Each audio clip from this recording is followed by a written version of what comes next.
चलेगा। मेरा सवाल है कि जो कहा जाता है कि कांग्रेस पार्टी हारी तो 35 वोट की वजह से हारी, आम आदमी पार्टी की वजह से हारी, लेकिन क्या जो इनेलो को जो वोट मिला है 4.14%, या जो बसपा को 1.84% वोट मिला, या निर्दलीयों को लगभग 12% वोट मिला है, क्या इस वजह से कांग्रेस पार्टी हारी?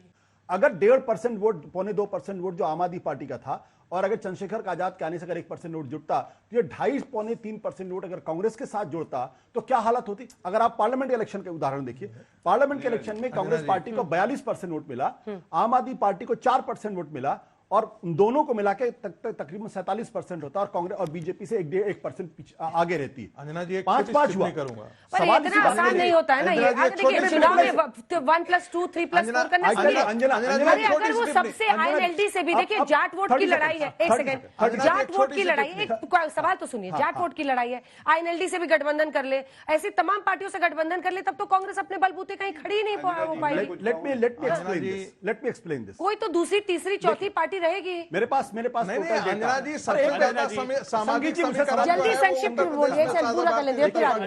लेकिन लोग कांग्रेस पार्टी को भारतीय जनता पार्टी से सीखने की जरूरत है। 2019 जब 2014 का लोकसभा का चुनाव हुआ, बिहार के अंदर 22 सीटें बीजेपी को आई। 2019 में उन्होंने 5 अपनी जीती हुई सीटें जनता दल यूनाइटेड के लिए छोड़ दी। आशुतोष जी कह रहे हैं कि बीजेपी बड़ा दिल रखती है कांग्रेस से, चुनाव जीतने के लिए आपको करना पड़ता है। चलिए छोटा छोटा सवाल सर, मेरा सवाल ये है कि बीजेपी पे हमेशा इल्जाम लगते हैं कि वो छोटी पार्टी, रीजनल पार्टियों को खत्म करना चाहती है। जेजेपी के साथ जो हुआ हम सब ने देखा, जेजेपी आपके साथ गठबंधन में थी और आज जेजेपी 0 पर है। उनका कोई विधायक नहीं है, उनके जो डिप्यूटी सीएम दुष्यंत चौटाला जी थे आज वो पोलिंग पे 6 नंबर पे थे। तो बीजेपी इसका जवाब कैसे देगी कि वो एनडीए के घटक दलों को बचाकर रखना चाहती है? 10 सीट पे सरकार बनानी थी तो उनके साथ सरकार बना ली, अब दुष्यंत चौटाला का आपने ये हाल कर दिया। बच्ची का सवाल है, जवाब दीजिए। मेरी बहन ने बहुत अच्छी बात कही। तो मुझे तो जो सबक मिलता है कि भाजपा के साथ रहोगे, मोदी जी के नेतृत्व में काम करोगे तो जनता आशीर्वाद देगी। अगर अलग होगे तो आपकी जो विश्वसनीयता हमारे साथ रह के होती है वो चली जाती है, जनता आपको वोट नहीं देती। जनता ही जनार्दन है लोकतंत्र पे। लेकिन एक बात मैं अंजना जी अगर कह सकूं, मैं भी सुन रहा था, देखिए इन्होंने कहा कि प्रधानमंत्री जी की रैली कम हो गई। मैं समझता हूं कि आप चुनाव के परिणाम आने से पहले का, एक दिन पहले के जितने शो थे जो मोदी जी से नफरत करते थे, क्या कह रहे थे? मोदी मैजिक खत्म हो रहा है, भाजपा कमजोर पड़ रही है, कांग्रेस की वापसी है, राहुल गांधी बड़े अच्छे नेता है। और जैसे ही चुनाव के परिणाम आने लगे वो लोग कहीं दिखाई नहीं दिए, जैसे गधे के सर से सींग गायब हो जाते हैं, ये लोग गायब हो गए। मेरे कहने का मतलब क्या है, मोदी जी से नफरत इतनी मत करो कि देश से नफरत करने लगो। मोदी जी का रिपोर्ट कार्ड 2024 में जनता ने दिया, 65 साल बाद तीसरी बार हैट्रिक लगाई, हिट विकेट हुए तो राहुल गांधी हुए। ये मोदी जी की तत्परता थी कि जनता ने मुहर लगाई। जल्दी से। हाँ, अब मेरा प्रश्न कांग्रेस से है, जिस कांग्रेस की कभी एक समय पे पहचान थी कि ना जात पर ना पात पर वोट पड़ेगा हाथ पर, और जो पंडित जी से लेकर राजीव जी तक का यह नारा था कि भारत की पहचान जाति से नहीं होनी चाहिए, विकास से होनी चाहिए, उसे क्या आवश्यकता पड़ गई कि वो 2024 से जाति पर बहुत ज्यादा ही आकर्षित हो गई और उससे एक अथाह प्रेम उनको हो गया है? देखिए ये 1956 से ये क्रम प्रारंभ हुआ था। ये तालियों के स्वर में मेरे मुद्दे दब नहीं जाए, ये मैं आपको बताना चाहता हूं। कांग्रेस पार्टी ने 1956 से जाति के खिलाफ, क्योंकि एक ऐसा वैमनस्य फैला था जो अंतिम पंक्ति में समाज के खड़े हुए लोग थे, उनको कुओं से पानी नहीं पीने दिया जाता था, उनको शिक्षण संस्थाओं में घुसने नहीं दिया जाता था। तब कांग्रेस ने आवाज उठाई थी कि ना जात पर ना पात पर मोहर लगेगी हाथ पर। हम उस डिस्क्रिमिनेशन को खत्म करना चाहते थे।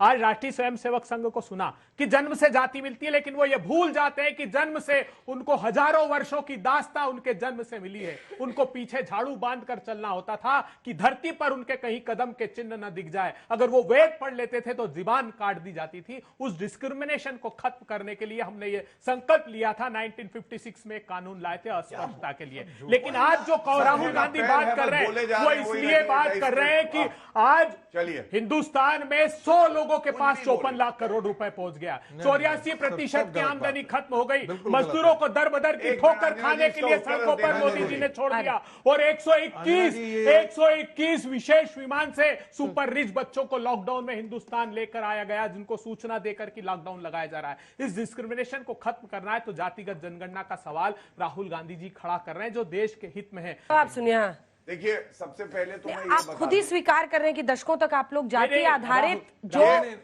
जो क्रूरता होती थी उस पर आप लोग कुछ नहीं लगाया करते। अंजना जी, इसीलिए तो अब चलिए। हमने वो लगाम लगाई और सभी लोगों ने लगाई। गौरव जी जवाब दीजिए।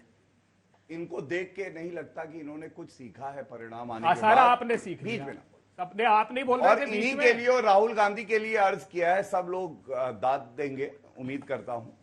कद बड़ा नहीं करता है एड़ियां उठाने अरे बड़े बड़े हैं अक्सर कद से। इज्जत मिल जाती है सर 10,000 झुकाने से। किलोमीटर की और जनता के पदयात्रा सामने की, सर 10,000 झुकाया करिए। किलोमीटर। क्यों बोल रही है?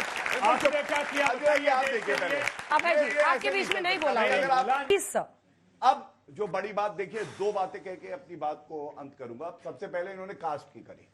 मैंने अभी बोला कि नरेंद्र मोदी जी ना धर्म के आधार पे ना जात के आधार पे कार्य करते हैं, वो हर नागरिक के को आधार पर सशक्तिकरण करना चाहते हैं। बड़े मैं- धंधा सेठों को जी, ध्यान में जी। रख के काम करते। देखिए, कास्ट पे 2-3 सवाल जनता पूछ रही है आपसे, आप उत्तर एक का भी दे देना।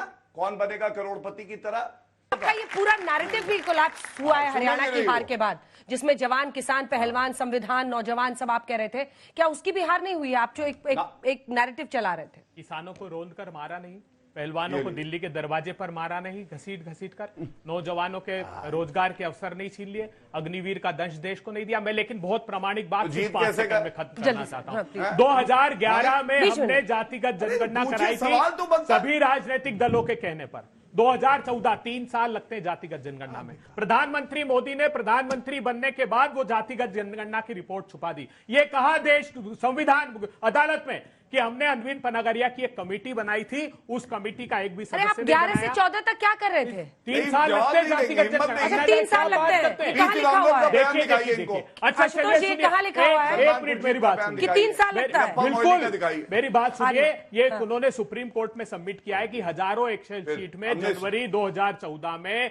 रजिस्ट्रार सेंसस को ये डेटा सबमिट नहीं किए पता थे। वो। मोदी कर्नाटका सरकार तो आने के उत्तर बाद अरविंद पनागरिया की कमेटी बनाई। लेकिन एक बात और सुन लीजिए, कर्नाटका इन्होंने में। अदालत में शपथ पत्र दिया है कि हम जातिगत जनगणना नहीं कराना चाहते। इन्होंने जातिगत सर्वे जब बिहार का हुआ तब ये कहा है प्रधानमंत्री जी कहा ने है, कि वो ये पाप निकालिए, मत शपथ कीजिए। निकालिए। इन्होंने एफिडेविट बोलते फाइल किया रहते हाई कोर्ट हैं, में पटना की निकालिए, कि हम कहा है, जातिगत मैं लेके जनगणना आया हूं, नहीं कराना प्रमाण आप चाहते। निकालिए। ठीक है, भारतीय गौरव जनता जी। पार्टी वाह, इस देश को वाह, गुमराह कर आशुतोष, रही है। आशुतोष ये जी, राहुल गांधी का ये वाली लॉजिक बहुत देते हैं कांग्रेस के नेता मुझे हर डिबेट में कि 2011 था, 3 साल लगता है डेटा जारी करने में। ये कौन सा सेंसस है कि डेटा जारी करने में 3 साल लगता है? सच्चाई ये कि 2011 में कास्ट सेंसस शुरू हुआ था और हमारे ख्याल से 2013 के अंत में या बीच में रिपोर्ट आई थी। हाँ। ये फैक्ट। नहीं, गलत बात। अरे भाई मुझे बोलने नहीं दिया, मैं दोनों के बीच में नहीं बोला हूं। महत्वपूर्ण सवाल क्या है? महत्वपूर्ण सवाल यह कि सारे राजनीतिक पार्टियां, सारे राजनीतिक नेता, मैं माफी के साथ कहना चाहता हूं, झूठ बोलते हैं जब ये कहते हैं कि जाति के आधार पर चुनाव नहीं होता। बिल्कुल। इस देश में सिर्फ जाति के आधार पर चुनाव होता है। एक एक सीट पर, एक एक कॉन्स्टिट्यूएंसी में, चाहे वो काउंसलर का चुनाव हो, चाहे विधायक का चुनाव हो, चाहे लोकसभा का चुनाव हो, सिर्फ जाति का समीकरण देखा जाता। जाति सच्चाई को एक्सेप्ट कर, हमारी जिंदगी में हम बिना जाति के रह ही नहीं पाते। सुबह का अखबार उठा के देखिए, मैट्रिमोनियल में हर परिवार यही कहता है गौर वर्ण और साथ ही साथ कि फला जाति की लड़की फला जाति के लड़के से ही शादी कर सकती है, बाकी कहीं नहीं कर सकती। ये सच्चाई को एक्सेप्ट करने में क्या बुराई? मैं कहता हूं कि जाति का समीकरण बिठाइए, लेकिन जाति के खिलाफ नफरत मत पैदा करिए। दिक्कत तब होती है जब आप जाति के खिलाफ नफरत पैदा करते हैं, जब आप धर्म के आधार पर नफरत पैदा करते हैं, जब आप हरियाणा में जाते हैं आप जाट समुदाय के खिलाफ नफरत पैदा करते हैं, जब आप यूपी में जाते हैं आप यादव समुदाय के खिलाफ नफरत पैदा करते हैं, जब आप जाटो समाज के खिलाफ नफरत पैदा करते हैं, तब प्रॉब्लम होती है। असली दिक्कत यह है, अन्यथा जाति तो 2000 साल से चल रही इस देश के अंदर, उसकी अपनी दिक्कतें हैं, उसकी वजह से प्रॉब्लम्स हैं। बाबा साहब अंबेडकर ने तो लिखा है कि जाति प्रथा खत्म हो जानी चाहिए, और चूंकि मैं जाति प्रथा खत्म नहीं होगी इसलिए मैं हिंदू पैदा हुआ हूं, लेकिन हिंदू मरूंगा नहीं। जम्मू कश्मीर में लोगों को जानना चाहिए, जमाते इस्लामी नाम का आतंकवादी संगठन जो प्रतिबंधित है, जिसको फरवरी 24 में प्रतिबंध लगाया, उसने अपने 7 उम्मीदवार लड़ाए। भारतीय जनता पार्टी ने अप्रत्यक्ष रूप से उस पर हाथ रखा। इंजीनियर राशिद को जमानत मिली जो 19 से जेल में थे। सैफुल्लाह फारूक जैसे आतंकवादी को चुनाव लड़ाते हैं। तारिक अहमद मीर जो पाकिस्तान से हथियार सप्लाई करता था उसको तालिब हुसैन मंच पर खड़ा रहता है। लेकिन तब इनको राष्ट्रभक्ति नहीं जागती, सिर्फ टेलीविजन की डिबेट में बोलते हैं। सबने ध्यान दिया, बिना तथ्यों के, बिना प्रमाण के कुछ भी बोले जा रहे हैं। अच्छा। अभी मैं अगर बोलूं राहुल गांधी को हिजबुल्लाह ने और अरे बताओ ना, हमने बोला तारिक अहमद मीर, करिए गूगल, अगर आतंकवादी ना निकले और भारतीय जनता पार्टी ने विधानसभा ना लड़ाया तो बोलिएगा। सैफुल्लाह फारूक को करिए गूगल, अरे बच्चे तो बड़े इक्विप्ड है साहब, आपके बच्चे तो झूठ equipped बुझावे नहीं, नहीं लेकिन आए। एक बच्चा ऐसा आपने है जो जमात लड़ाई नहीं होता, इस्लामी ने चुनाव लड़ाया कि नहीं लड़ाया? उनके लिए सात दिक्कत लोगों को। है। बच्चे तो परिपक्व वही क्यों करते हैं भाई, ऐसा करना नहीं चाहते, लेकिन बीच में कूदना है फटे में तो फिर लीजिए। मतलब मैं तो सुनिए, मैं सुनिए। हतप्रभ हूँ अरे भाई, कि आप अंजना जी ऐसे नहीं चल इनके सकता, please। आतंकवादियों को टिकट ये दे, आतंकवादियों को मंच पे ये अरे, खड़ा गलत करे, तरीका है। जमात दुबे जी, इस्लामी को फंडिंग ये मैं करे। तो कहती हूँ सर आप एंकर ही बन जाइए। नहीं, आइए अंजना आज जी। आइए। अरे आज तक सर, बैठ देखो, जाएगा, आपने मत पूरा कराइए बोला। अंजना एक जी, बार आज नहीं तक टोका बैठ जाएगा किसी ने। जैसे कांग्रेस मैं पार्टी तो इन बैठी हुई बच्चों है। इन बच्चों अरे से सुनिए ना, सवाल खड़ा कर रहा हूं। आपने बोला एक बार नहीं टोका उन्होंने इस बार, अब नहीं। एक बार बोलने दीजिए प्लीज, चलिए, बोलिए। क्योंकि बाकी दोनों हुए देखिए ना, रागी जी इतने गुस्से में भ्रिकुटिया ताने हुए हैं। बिल्कुल गुस्से में हूँ।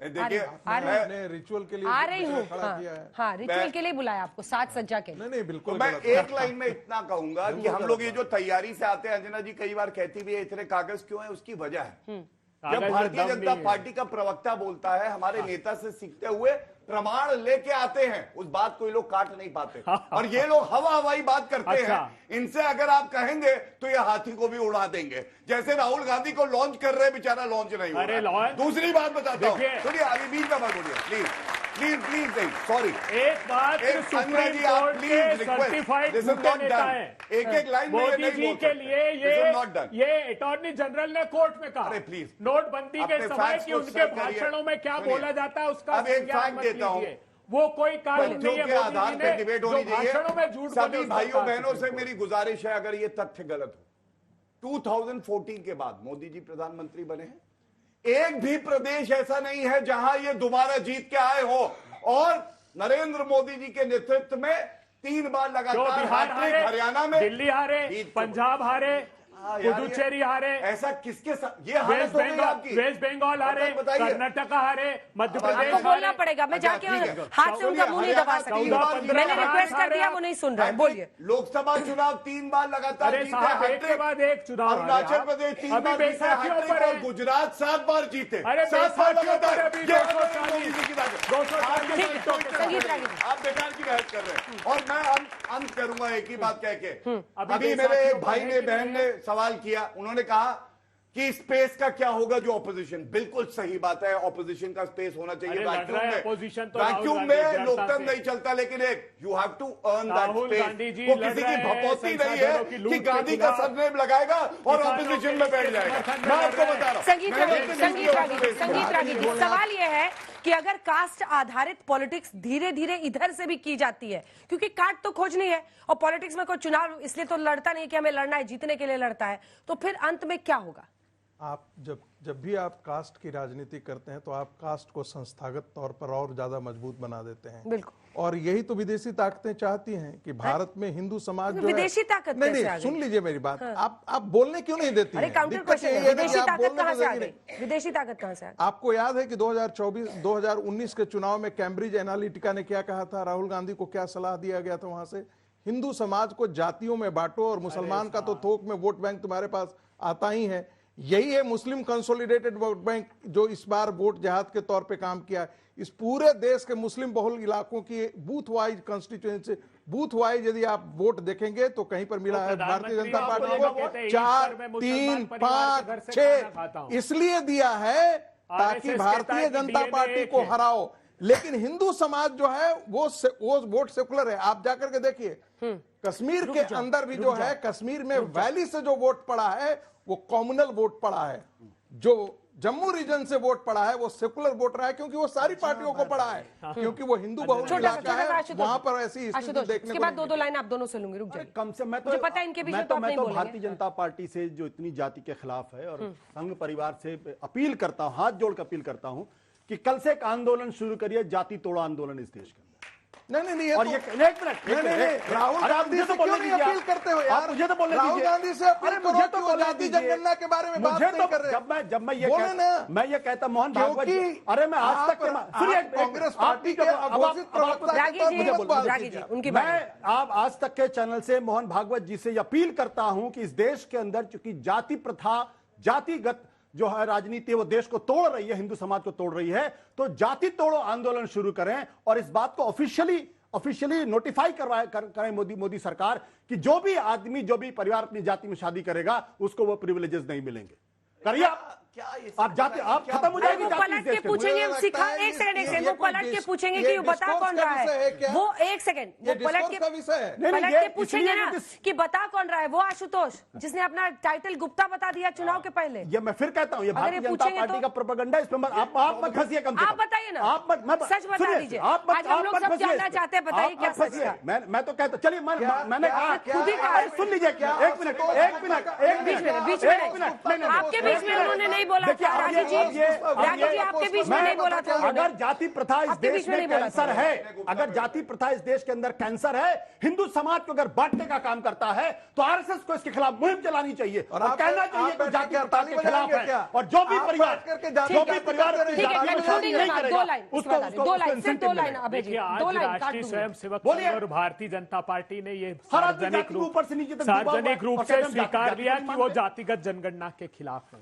भाई, मैं तो जातिगत कहता हूं ये जनगणना राष्ट्रीय समाज के स्वयंसेवक अंतिम संघ का पंक्ति बात में खड़े ठीक हुए है। लोगों इस को देश न्याय में है, जाति वो राहुल जनगणना गांधी नहीं होनी चाहिए। अरे आप गौरव इस जी, बता नहीं करा पा रहे हैं। बांटना चाहते हैं, जी, नीतियां बनती है। आप ही के साथ ये चुप कराइए। अरे भाई, बैल बुद्धि और बालक बुद्धि अरे भाई दोनों को जनगणना नहीं समझाया करा जा पा रहे सकता हैं, है। तो जाति जनगणना तो बात नहीं होगी, पहले जनगणना जल्दी- कराइए। ये हमें समझना होगा कि मापदंड दोहरे नहीं हो सकते हैं। एक तरफ आप हिंदुओं को बांटे और मुसलमानों को कहे एकजुट हो जाओ, कोई जाति नहीं है, कोई भेद नहीं है। और मैं कहूंगा ये बिल्कुल सही है। आज का हिंदू मालूम है क्या कह रहा है? आज का हिंदू कह रहा है कट जाऊंगा लेकिन बटूंगा चलिए नहीं, इसी के क्योंकि हमें एक साथ साथ बहुत बहुत धन्यवाद आप सभी का।